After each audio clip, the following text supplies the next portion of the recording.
প্রশ্ন মানে হ্যাঁ স্ট্যান্ডার্ড ছিল, একটু হার্ড ছিল, যেন হচ্ছে পজিশন ওভাবে স্ট্যান্ডার্ড ছিল। প্রিপারেশন যেভাবে নিয়েছেন আসলে প্রিপারেশন এখন মার্কসের উপর ডিপেন্ড করো, নেগেটিভ মার্কিং আছে, সো হ্যাঁ দেখা যাক কী হয়। নেগেটিভ মার্কিং কেমন আসতে পারে? নেগেটিভ মার্কিং ওভাবে অ্যান্সার করিনি যেহেতু নেগেটিভ মার্কিং আছে, বাট ট্রাই করেছি সব করার, বেস্টটা দিয়েছি এটাই।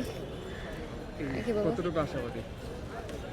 দেখা যাক, আই এম নট শিওর এখনো কি আসে। আপনার পরীক্ষা দিয়ে আসছেন, আপনি আপনার পরীক্ষা যেটা দিয়ে আসছেন আপনি মোটামুটি আপনাকে আসছে। আপনি আপনাকে একসাথে কত দেবেন? আমি আমাকে একসাথে 65 এই টাইপের নেগেটিভ মার্কিং সব কিছু মিলিয়ে, যেহেতু সব অ্যান্সার করতে পারিনি, তো হ্যাঁ। পরিবারের সাথে পরিবারে কে কে আসছে আজকে? আব্বু আসছে, আম্মু আসছে, দুজনই আসছে। কোথা থেকে আসছেন? আমি এই তো আজিমপুর। সব মিলিয়ে যে পরীক্ষার হলে কেমন ছিল টিচারদের? হ্যাঁ, ওনাদের বিহেভিয়ার খুবই ভালো ছিলেন। 3জন প্রফেসর ছিলেন আমাদের ওখানে, 3জনই ভালো ছিলেন, রেসপেক্টিভ ছিলেন।